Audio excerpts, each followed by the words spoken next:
Hello students, आज हम electronic configuration of elements के बारे में पढ़ेंगे। यानी कि हम तत्वों के इलेक्ट्रॉनिक विन्यास के बारे में जानेंगे। पहले तत्वों के बारे में हम समझते हैं ये क्या है। तत्व हम उन पदार्थों को कहते हैं जिनके परमाणु एक ही प्रकार के होते हैं। जैसे कि हाइड्रोजन एक तत्व है, एक ही प्रकार के परमाणु से बना, यानी कि बस ऑक्सीजन परमाणु से बना ऑक्सीजन एक तत्व है, ऑक्सीजन गैस एक तत्व है। बस सोडियम से बना Na, ये सोडियम एक तत्व है। बस लोहे के परमाणु से बना Fe, ये एक तत्व है। तो हम लोग एलिमेंट्स वैसे पदार्थों को कहते हैं, वैसे मैटर को कहते हैं जिनके जो एटम्स हैं वो सिमिलर काइंड हो। यानी कि the matter which is made of only one type of atom is called elements. तो इनके परमाणु यानी कि एटम एक ही प्रकार के होने चाहिए। जैसे एग्जांपल हो गया ये ऑक्सीजन गैस, हाइड्रोजन गैस, उसके पहले ये आयरन और sodium, even chlorine gas is an example of an element. So elements are those matters which have only one type of atom. एक ही प्रकार के परमाणुओं से बने हुए पदार्थों को हम तत्व कहते हैं और इन्हें हम शुद्ध पदार्थ कहते हैं, प्योर मैटर कहते हैं। आगे इलेक्ट्रॉनिक विन्यास को समझने के लिए और करने के लिए हमें कुछ जानकारियाँ रखनी ज़रूरी हैं, जिसमें से पहली तत्व का नाम यानी कि एलिमेंट का नेम, जैसे कि हाइड्रोजन नाम पता होना चाहिए, ऑक्सीजन नाम पता होना चाहिए।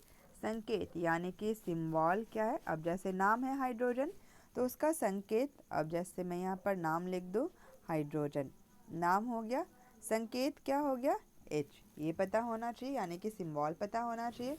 परमाणु संख्या, अब जैसे कि हाइड्रोजन की परमाणु संख्या है 1, यानी कि जो एटॉमिक नंबर है, परमाणु संख्या एटॉमिक नंबर, ये पता होना चाहिए। उसके बाद हमें पता होना चाहिए कि KLMN कोश ऊर्जा स्तर क्या होते हैं, यानी कि KLMN ऑर्बिट्स क्या होते हैं, एनर्जी लेवल्स क्या होते हैं। तो बोर के एटॉमिक मॉडल के अनुसार, बोर के परमाणु मॉडल के अनुसार, बोर के परमाणु मॉडल के अनुसार उन्होंने बताया कि नाभिक है और नाभिक के चारों तरफ ऊर्जा स्तर होते हैं, कुछ ऊर्जा स्तर होते हैं, यानी कि न्यूक्लियस है और न्यूक्लियस के चारों तरफ एनर्जी लेवल्स प्रेजेंट है। और इनको उन्होंने नाम दिया, और नाम कैसे दिया, पहले वाले को K, दूसरे को L, तीसरे को M और चौथे को N कहा उन्होंने। तो इस तरह से उन्होंने ये जो एनर्जी लेवल से ऊर्जा स्तर है नाम दिया उन्होंने। और उन्होंने ये कहा कि ये जो एनर्जी लेवल्स है यानी कि ऑर्बिट्स हैं, कोश हैं, इनमें क्या होते हैं कि जो इलेक्ट्रॉन्स हैं ना, वो इस नाभिक के चारों तरफ घूमते हैं। तो ये जो न्यूक्लियस है इसके चारों तरफ इलेक्ट्रॉन्स रिवॉल्व करते हैं, और कैसे, सर्टेन पाथ्स में, यानी कि कुछ विशेष पथ पर वो घूमते हैं जिनकी कुछ विशेष ऊर्जा होती है, और इन विशेष पथों को हम कहते हैं कोश, ऊर्जा स्तर, ऑर्बिट्स कहते हैं। और इन ऑर्बिट्स में है क्या, इलेक्ट्रॉन्स घूमते हैं। अब इलेक्ट्रॉनिक विन्यास क्या है, तत्वों का इलेक्ट्रॉनिक विन्यास, तो ये जो कोश है KLMN, इन सभी में कितने इलेक्ट्रॉन है, यानी कि मान लेते हैं K में 1 इलेक्ट्रॉन है, 2 इलेक्ट्रॉन है, 3 है, 4 है, कितने इलेक्ट्रॉन है हर एक कोश में। तो ये जो इलेक्ट्रॉनों का बंटवारा है, इस बंटवारे को हम कहते हैं इलेक्ट्रॉनिक विन्यास। यानी कि जो डिस्ट्रीब्यूशन ऑफ इलेक्ट्रॉन्स है, distribution of electrons into various energy levels is known as electronic configuration of that element. Hindi में हम समझेंगे, ये प्रत्येक ऊर्जा स्तर में इलेक्ट्रॉन के बंटवारे को हम किसी भी तत्व का इलेक्ट्रॉनिक विन्यास कहते हैं। और हम जो इलेक्ट्रॉनिक विन्यास यहाँ पर करेंगे पहले 20 तत्वों का, 20 एलिमेंट्स का, वो हम करने वाले हैं according to Bohr's atomic model, Bohr के परमाणु मॉडल के अनुसार। अब जैसे हाइड्रोजन, जानकारी हमें क्या होनी चाहिए, नाम पता है, संकेत H पता होना चाहिए, परमाणु संख्या 1 ये हमें पता होना चाहिए, और KLMN पता होना चाहिए। परमाणु संख्या हमें 2-3 चीज़ें बताती है। पहली ये कि ये जो परमाणु संख्या है ना, ये प्रोटॉन का नंबर बताती है। अगर हाइड्रोजन की परमाणु संख्या 1 है, 1 है, तो ये प्रोटॉन 1। ये साथ में ये भी बताता है कि इसके पास इलेक्ट्रॉन है ओनली 1। तो परमाणु संख्या एटॉमिक नंबर हमें प्रोटॉन्स का नंबर, इलेक्ट्रॉन्स का नंबर बताती है। और हमें इलेक्ट्रॉनिक विन्यास में करना क्या है, वह है इलेक्ट्रॉन्स यानी कि इलेक्ट्रॉन का बंटवारा, इलेक्ट्रॉनिक डिस्ट्रीब्यूशन करना है। तो हम अब कैसे करें, चित्र कैसे बनाएं? तो इतनी जानकारी के बाद हम शुरू करते हैं बनाना। तो उसके लिए हम पहले क्या करेंगे कि सबसे पहले तो हम ये संकेत लिख लें हाइड्रोजन का H। अब हाइड्रोजन के पास इलेक्ट्रॉन कितने हैं? बस एक ही इलेक्ट्रॉन है, एक इलेक्ट्रॉन है। तो हम क्या करेंगे, हाइड्रोजन के चारों तरफ बस हम एक ही सर्कल बनाएंगे और उसमें E लिख सकते हैं, या फिर हम H लिखकर एक सर्कल बनाएं और इस सर्कल में बस एक हम डॉट बना दे, एक हम बिंदु बना दे। तो ये हो गया हाइड्रोजन का स्ट्रक्चर, यानी कि इसकी संरचना चित्र हो गई। हीलियम के लिए कैसे करना है? हीलियम की परमाणु संख्या एटॉमिक नंबर है 2, यानी कि इलेक्ट्रॉन कितने हैं? बस 2 की संख्या में। तो हम क्या करेंगे, हीलियम लिखेंगे और 2 इलेक्ट्रॉन के कोश में, यानी कि जो ये के है ना, इसमें मैक्सिमम 2 की संख्या में इलेक्ट्रॉन रह सकते हैं। तो हम के में बनाएंगे बस 2 इस तरह से डॉट, और ये हो गया हीलियम का 2 इलेक्ट्रॉन। अच्छा, क्या ये पता है कि हम कैसे जानेंगे कि के में कितने इलेक्ट्रॉन हम ड्रॉ करें, एल में कितने इलेक्ट्रॉन ड्रॉ करें, एम में कितने होने चाहिए, एन में कितने होने चाहिए? इसके लिए एक फॉर्मूला होता है जिसे बोर एंड बरी स्कीम के नाम से जाना जाता है, और ये फॉर्मूला पता होगा, ये है 2n²। एन क्या बताता है हमें? ये जो एनर्जी लेवल्स है ना, इनका नंबर बताता है। और ये नंबर क्या है? जैसे के लिए 1 फर्स्ट है, एल के लिए 2, एम के लिए 3, एन के लिए 4। अगर हमें के का जानना होगा ना, तो हम करेंगे 2 इंटू 1 का स्क्वायर, और ये कितना आएगा? 2। यानी कि के कोश में, के ऑर्बिट में ओनली 2 इलेक्ट्रॉन्स ही रह सकते हैं। तो बस 2 ही इलेक्ट्रॉन के लिए जगह है। एल के लिए क्या हो जाएगा? एल के लिए एन की वैल्यू है 2, तो हम लिखेंगे 2 इंटू 2 का स्क्वायर, और ये कैलकुलेशन करने से आएगा 8। यानी कि हम एल में मैक्सिमम 8 इलेक्ट्रॉन्स बना सकते हैं। एल में मैक्सिमम 8 इलेक्ट्रॉन ही रह सकता है। एम के लिए करना हुआ, अगर इसी प्रकार से हम गिनती करें तो एम के लिए गिनती कितनी हो जाएगी? 2 इंटू 3 का स्क्वायर, और ये कितना हो जाएगा? 18 हो जाएगा। 3 का स्क्वायर 9 इंटू 2 18। यानी कि अगर हम एम में इलेक्ट्रॉन बनाएं तो मैक्सिमम 18 इलेक्ट्रॉन्स जो है ना एम ऑर्बिट में रह सकता है, उसकी कैपेसिटी है। और अगर हम एन के लिए करें, मैंने यहाँ पे एन लिख दिया है, ये 4 होगा। ये एन का जो वैल्यू है ये 4 होगा। तो एन के लिए ये वैल्यू है 4। इलेक्ट्रॉन की गिनती की जाए तो 2 इंटू 4 का स्क्वायर, ये हो जाएगा 2 इंटू 16, और ये नंबर आएगा 32। यानी कि एन में जो मैक्सिमम कैपेसिटी है इलेक्ट्रॉन्स के रहने की, वह है 32। यानी कि कुल मिलाकर 2, 8, 18, 32 इस तरह से इलेक्ट्रॉनिक कन्फिग्रेशन हो सकता है, इलेक्ट्रॉन का बंटवारा हो सकता है। आगे आगे हम जानेंगे कि इसके कुछ लिमिटेशंस भी, सीमाएं भी है, जो हम आगे सीखेंगे। अभी के लिए क्या जानना है? के में 2 इलेक्ट्रॉन, एल में 8, एम में 18, एन में 32। आगे करते हैं। और यहाँ पर जो एलिमेंट है, थर्ड एलिमेंट है, नाम है उसका लिथियम। लिथियम का संकेत हो गया Li। इसके लिए हम कैसे बनाएंगे? पहले तो हमें परमाणु संख्या एटॉमिक नंबर 3, यानी कि 3 इलेक्ट्रॉन्स है लिथियम के पास। कैसे बनाएंगे? पहले तो हम लिथियम लिख लेंगे और के ड्रॉ करेंगे। के में मैक्सिमम कितने इलेक्ट्रॉन? 2, तो ये हमने बना दिया 2। लेकिन लिथियम के पास एक थर्ड इलेक्ट्रॉन भी है, तो उसके लिए आ जाएगा नेक्स्ट शेल, और इसमें हम ड्रॉ करेंगे बस एक इलेक्ट्रॉन, और टोटल ये कितना हो गया लिथियम का? 3 इलेक्ट्रॉन हो गया। और इस तरह से लिथियम का स्ट्रक्चर बन जाता है। बेरिलियम के लिए भी इसी तरह ट्राई करना किया जा सकता है। एक में 2 इलेक्ट्रॉन, और फिर क्योंकि इसके पास और भी 2 इलेक्ट्रॉन है, अभी 2 और 2 4 इलेक्ट्रॉन कहाँ से आए? क्योंकि बेरिलियम की परमाणु संख्या एटॉमिक नंबर है 4, तो बेरिलियम के पास इलेक्ट्रॉन्स है 4। यहाँ से पता चला।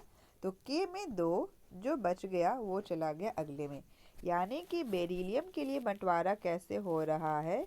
के में हो रहा है 2, एल में हो रहा है 2। लिथियम के लिए कैसे हो रहा, के में 2 इलेक्ट्रॉन्स, एल में हो रहा है 1 इलेक्ट्रॉन।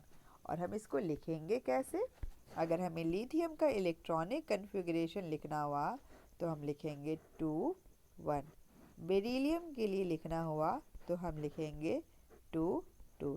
इसी प्रकार कोशिश करें कि हम हाइड्रोजन के लिए क्या लिखेंगे और हीलियम के लिए हम क्या लिखेंगे इलेक्ट्रॉनिक कन्फिग्रेशन। आगे नेक्स्ट एलिमेंट है, तत्व है बोरॉन। नाम हो गया बोरॉन, सिंबल हो गया बी। तो हम और परमाणु संख्या यानी कि एटॉमिक नंबर कितना हो गया इसका 5, यानी कि इलेक्ट्रॉन्स कितने हो गए 5। अब हम कैसे बांटेंगे ये 5 इलेक्ट्रॉन को, कैसे डिस्ट्रीब्यूट करें, तो पहले तो हम बोरॉन के लिए बी लिख लेते हैं। के बनाएंगे क्योंकि के में मैक्सिमम 2 ही इलेक्ट्रॉन रह सकता है, तो ये 2 इलेक्ट्रॉन। अभी कितना बच गया 3। तो हम ड्रॉ करेंगे नेक्स्ट शेल, अगला कोश हम बनाएंगे और ये है एल। एल में हमने पहले जाना कि एल में मैक्सिमम 8 इलेक्ट्रॉन्स रह सकते हैं। अभी बोरॉन के पास कितना बच रहा 3, तो हम नेक्स्ट में एल में ड्रॉ करेंगे बस 3 और इससे टोटल कितना हो जाएगा 5, अंदर में 2 यानी कि के में 2 और एल में कितना हो गया 3। और हम इसको लिखेंगे कैसे, बोरॉन के लिए इलेक्ट्रॉनिक कन्फिग्रेशन 2 3। कार्बन के लिए ड्रॉ करें हम सी लिखेंगे। जानकारी क्या होनी चाहिए, इसके पास कितने इलेक्ट्रॉन है और ये है 6 इलेक्ट्रॉन, 6 इलेक्ट्रॉन। कैसे पता चला, कार्बन का एटॉमिक नंबर परमाणु संख्या है 6 है। कार्बन बनाया, के में कितने रह सकते हैं, मैक्सिमम 2 इलेक्ट्रॉन्स, अधिकतम 2 इलेक्ट्रॉन ड्रॉ कर दिए। नेक्स्ट कितने बच गए 4, तो हम एल में ड्रॉ करेंगे 4। यानी कि जैसे जैसे इलेक्ट्रॉन का नंबर बढ़ते जाता है ना एल में, वैसे ही इलेक्ट्रॉन का नंबर बढ़ते जाता है। और जब एल भर जाएगा तो ये इलेक्ट्रॉन भरना शुरू हो जाता है एम में। अगर एम भर जाए तो ये इलेक्ट्रॉन भरना शुरू हो जाएगा एन में। और इसके लिए हम कैसे लिखेंगे सी, और ये हो गया 2 4, इसका इलेक्ट्रॉनिक कन्फिग्रेशन, इलेक्ट्रॉनिक विन्यास। नेक्स्ट है नाइट्रोजन, इसका सिंबल हो गया N। कितने इलेक्ट्रॉन होंगे नाइट्रोजन के पास, तो ये 7 इलेक्ट्रॉन होता है। कैसे पता चला, इसकी परमाणु संख्या होती है 7, एटॉमिक नंबर 7 है। क्या करेंगे, पहले तो के बनाएंगे। के में कितने इलेक्ट्रॉन बनाए 2, क्योंकि के में मैक्सिमम 2, अधिकतम 2 इलेक्ट्रॉन। अभी बच गया कितना, अगर हमने नाइट्रोजन के लिए पहले 2 इलेक्ट्रॉन बना लिए तो अभी कितना बच रहा है 5। तो हम एल बनाएंगे और एल में हम ड्रॉ करेंगे 5 इलेक्ट्रॉन और ये उसका हो गया नाइट्रोजन का फिगर। और साथ में हो गया ये इलेक्ट्रॉनिक विन्यास। ऑक्सीजन बहुत ज़रूरी है हमारे लिए, लाइफलाइन कहा जाता है ऑक्सीजन। सिंबल हो गया, संकेत हो गया O। इलेक्ट्रॉन कितना होगा 8। कैसे पता चला, ऑक्सीजन की परमाणु संख्या है 8। O के तो बनाना ही है और के में 2 इलेक्ट्रॉन भी बनाना है क्योंकि ज़्यादा इलेक्ट्रॉन है इसके पास 2 से। तो ये विन्यास जब हम कर रहे हैं तो 2 इलेक्ट्रॉन तो हमने रख दिया के में, बच गया कितना 6। और ये 6 इलेक्ट्रॉन कहाँ जाएगा, एल में जाएगा। तो ये 1 2 3 4 5 6। आगे फ्लोरीन के लिए ट्राई करना चाहिए खुद से। मैं इलेक्ट्रॉन की संख्या बता देती हूँ, 9 इलेक्ट्रॉन्स। कैसे पता चला, क्योंकि फ्लोरीन की परमाणु संख्या है 9 और फ्लोरीन का जो संकेत यानी कि सिंबल होता है वो होता है F। तो ये कितना बनेगा, किस में कितने इलेक्ट्रॉन जाएंगे वो बनाना आपकी जिम्मेदारी। लेकिन मैं थोड़ा सा हिंट दे देती हूँ कि अगर 9 है तो के में जाएगा 2 और जितने इलेक्ट्रॉन बच गया यहाँ पर वो चला जाएगा नेक्स्ट में। नियॉन, नियॉन का सिंबल हो गया Ne और जो परमाणु संख्या यानी इलेक्ट्रॉन की संख्या हो गई 10। तो ये 10 इलेक्ट्रॉन है, यानी कि के में हो जाएगा 2 इलेक्ट्रॉन, क्योंकि के में 2 इलेक्ट्रॉन रहने की जगह है। नेक्स्ट जो L है उसमें जाएगा 8 इलेक्ट्रॉन।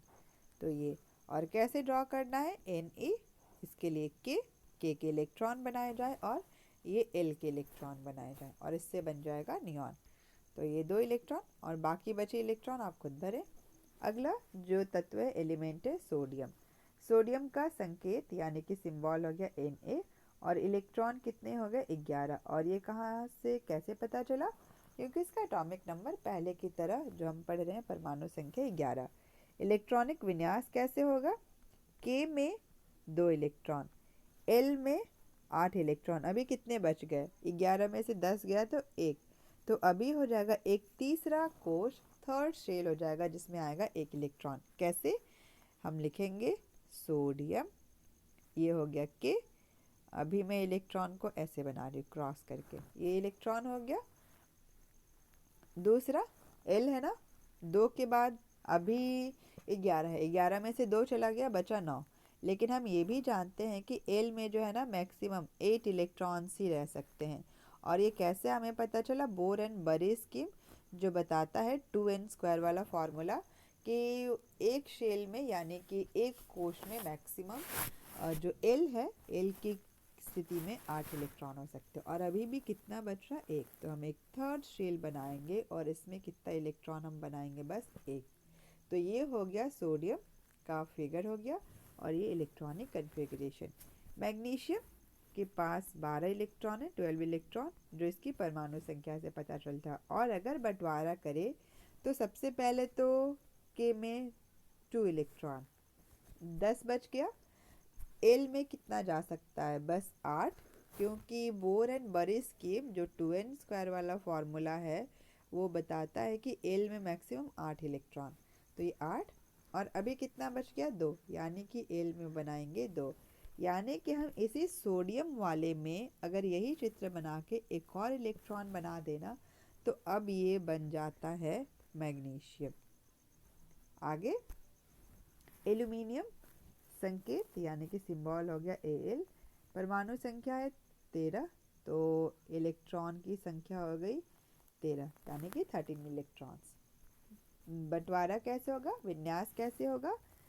एल्यूमिनियम बांटते हैं कि पहले में जाएगा 2 इलेक्ट्रॉन, L दूसरा है इसमें जाएगा 8 इलेक्ट्रॉन। कितना बच गया? 8 और 2 मिलाकर हुआ 10। 13 में से 10 को हमने बांट दिया तो बच गया 3, यानी L के बाद जो M है उसमें हो गया 3 इलेक्ट्रॉन। कैसे बनाएंगे? एल्यूमिनियम, यहाँ पर हमने बनाया के 2 इलेक्ट्रॉन, ये हमने बनाया L में हो गया ये कितना 4, 5, 6, 7, 8 इलेक्ट्रॉन हो गया। और हम बनाएंगे N में कितना इलेक्ट्रॉन? 1, 2 और 3, तो ये बन गया एल्यूमिनियम। ठीक ऐसे ही बन जाएगा सिलिकॉन। और सिलिकॉन के लिए कैसे? सिलिकॉन के पास है 14 इलेक्ट्रॉन। सिलिकॉन का सिंबल संकेत हो गया Si। और अगर हम लोग इलेक्ट्रॉनिक कन्फिग्रेशन करें तो हो जाएगा एल्यूमिनियम से मिलता जुलता 2, L में 8 और जो बच गया 4 वो जाएगा M में। यानी कि अगर हम इसी एल्यूमिनियम में एक और इलेक्ट्रॉन ड्रॉ कर देते हैं ना तो अभी L में हो गया L नहीं M में हो गया 4 इलेक्ट्रॉन, तो ये बन जाता है सिलिकॉन। नेक्स्ट फास्फोरस, इसकी परमाणु संख्या 15 यानी कि इलेक्ट्रॉन की संख्या हो गई 15 इलेक्ट्रॉन। संकेत क्या होता है फास्फोरस का? P। बंटवारा कैसे होगा? K में 2, L में 8 और M में हो गया 5, यानी कि ये हो गया L और ये हो गया M। कैसे बनाएंगे? एल्यूमिनियम के ही जैसा बनेगा, KLM बनेगा और जितनी संख्या में इलेक्ट्रॉन है बस उतना बना देना है। सल्फर की परमाणु संख्या 16, एटॉमिक नंबर 16, यानी इलेक्ट्रॉन की संख्या हो गई 16। बंटवारा कैसे होगा इस 16 का? तो ये हो जाएगा 2, नेक्स्ट 8 और इतना बांटने के बाद भी 6 बच जा रहा है, तो ये हो जाएगा 6। यानी कि ये चित्र कैसे बनाएंगे? सल्फर का S हो गया के में हम बनाएंगे ये 2 इलेक्ट्रॉन, L में हम बनाएंगे 8 यानी कि 8 इलेक्ट्रॉन, ये 4, 5, 6, 7, 8 और अब बच गया 6, तो हम बनाएंगे M और M में कितने इलेक्ट्रॉन बनाएंगे? हम 1, 2, 3, 4, 5, 6 ये हो गया।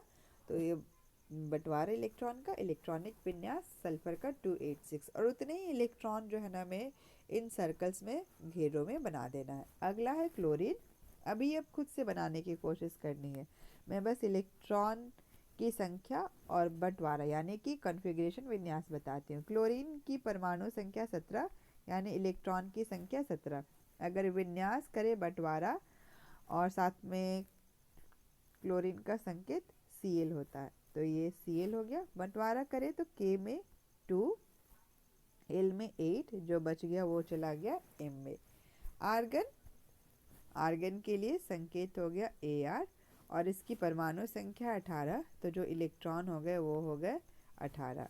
तो हम ये बांटेंगे कैसे आर्गन के लिए, K में 2, L में 8 और M में भी हो गया 8। और बनाना कैसे, ऐसे ही आर्गन जैसे हम पहले संकेत लिख रहे हैं, सर्कल्स बना रहे हैं एनर्जी लेवल्स को दिखाने के लिए, वैसे ही बनाना है। और उसमें इतनी ही संख्या जो लिखी हुई है इलेक्ट्रॉनिक विन्यास के दौरान, उतनी ही संख्या में इलेक्ट्रॉन जो है वो बना देने हैं। जितनी भी संख्या, अगर 8 है तो हम इस प्रकार से कुल गिनती करके 8 इलेक्ट्रॉन बना देंगे, ये 8। और बाकी आप अंदर में कोशिश करें कि K में कितना बनाना है और L में। संख्या यहाँ पर लिखी हुई है K, L और M की। अगले दो तत्व हैं, एलिमेंट्स है, ये है पोटेशियम एंड कैल्शियम। इसके लिए पोटेशियम की जो परमाणु संख्या एटॉमिक नंबर है वो है 20, यानी कि इलेक्ट्रॉन्स का जो टोटल नंबर है वो है 20, यानी कि 20 इलेक्ट्रॉन्स प्रेजेंट है, 20 इलेक्ट्रॉन। बंटवारा कैसे होगा, ये थोड़ा सा खास है। K में 2, L में 8, M में 8। मुझसे एक गलती हो गई है यहाँ पर, ये 20 नहीं होगा, 20 कैल्शियम का होता है, पोटेशियम के लिए ये 19 होता है। तो ये 19 इलेक्ट्रॉन, तो ये 2, 8, 8 और ये हो जाएगा 1, यानी कि K में 2, L में 8, M में 8 और N में 1। कैल्शियम का, कैल्शियम के पास होते हैं 20 इलेक्ट्रॉन, क्योंकि कैल्शियम का एटॉमिक नंबर है 20। ये बंटवारा कैसे होगा, K में 2, L में 8, M में 8 और N में हो गया 2 इलेक्ट्रॉन। अब इनके हम चित्र बनाते हैं। कैसे बनाएंगे हम, पोटेशियम के लिए पोटेशियम की परमाणु संख्या है 19, यानी कि हमने 19 इलेक्ट्रॉन का बंटवारा किया है, तो ये कितना आया था, 2, 8, 8 और 1। कैसे बनाएंगे अब, पोटेशियम हमने लिखा K से पोटेशियम, ये हमने बनाया K में बनाया 2 इलेक्ट्रॉन, ये हमने बनाया L में हमने बनाया गिनती करके ये 8 इलेक्ट्रॉन, और उसके बाद हमने बनाया M, और M में भी वैसे ही गिनती करके अच्छे से हमें ये 4, 5, 6, 7 और 8 इलेक्ट्रॉन बना लिया। फिर हमें बनाना पड़ेगा N, और इस N में कितना बनाना पड़ेगा, बस 1 इलेक्ट्रॉन। तो यहाँ पर हमें पोटेशियम के लिए K भी बनाना है, L भी बनाना है, N भी बनाना है। इन सभी के लिए घेरा बनाना है, और सब में इलेक्ट्रॉनिक विन्यास के हिसाब से हमें ये संख्याएं जो है इलेक्ट्रॉनों के चित्रित कर देनी है। कैल्शियम का बनाना आसान है, क्योंकि 2, 8, 8, 2 है, तो जिस प्रकार पोटेशियम बनेगा उसी प्रकार हम कैल्शियम का भी बनाएंगे। अंतर क्या है कि ये हमने बनाया पोटेशियम के लिए, अगर हमें कैल्शियम का बनाना हुआ तो हम M में ये जो एक्स्ट्रा इलेक्ट्रॉन अगर बना दें तो ये पूरा चित्र हो जाता है कैल्शियम के लिए। तो इस वीडियो में हमने क्या सीखा कि हम इलेक्ट्रॉनिक कन्फिग्रेशन कैसे करें, यानी कि इलेक्ट्रॉनिक विन्यास कैसे करें। और ये क्या है, KLMN में इलेक्ट्रॉन का बंटवारा, ये जो हम यहाँ पर लिख रहे हैं कुल इलेक्ट्रॉन को जो हम बांट रहे KLMN में, इसे हम इलेक्ट्रॉनिक विन्यास कहते हैं। और लिखते कैसे हैं, यहाँ पे अगर हमें लिखना हो पोटेशियम के लिए तो हम लिखेंगे K ब्रैकेट में 19 और लिखेंगे 2, 8, 8, 1 लिखेंगे इस प्रकार से। अगर हमें कुछ और तत्वों का हम जैसे सीखे कैल्शियम के लिए, तो हम क्या करेंगे, कैल्शियम के विन्यास के लिए लिखेंगे Ca20 और बगल में हम लिख देंगे 2, 8, 8, 2। ये लिखने का तरीका हुआ। और बांटना आसान है, बस हमें गिनती याद रखनी है कि K में 2, L में 8, M में 8 ही बनाएंगे। कुछ खास स्थितियों में बस पोटेशियम और कैल्शियम के लिए हमें ध्यान रखना है कि M में भी 8 बनाना है और जो बच गया वो अगले में बनाना है। जैसे अभी अगर हमें क्लोरीन के लिए लिखना हुआ तो इलेक्ट्रॉनिक विन्यास तो यही है, लेकिन हम यहाँ पर लिखेंगे 17 और उसके सामने ये क्लोरीन, ये हो गया। यहाँ पर कैसे हम करेंगे, हम लिखेंगे क्लोरीन और ब्रैकेट में 17 और बगल में 287। आर्गन के लिए हम क्या करेंगे, हम लिखेंगे यहाँ पर Ar, ब्रैकेट में ये इलेक्ट्रॉन लिखने की ज़रूरत नहीं है, बस 18 और 18 के बाद ये 288, इस तरह से हम लिखेंगे तो ये हो जाएगा आर्गन का इलेक्ट्रॉनिक विन्यास। और ये 18 ना भी लिखे तब भी चल जाएगा, ये 288। उम्मीद है कि ये जो इलेक्ट्रॉनिक विन्यास है तत्वों का, इलेक्ट्रॉनिक कन्फिग्रेशन है एलिमेंट्स, ये समझ में आया होगा। ये चित्र हम किस प्रकार बनाएं समझ में आया होगा।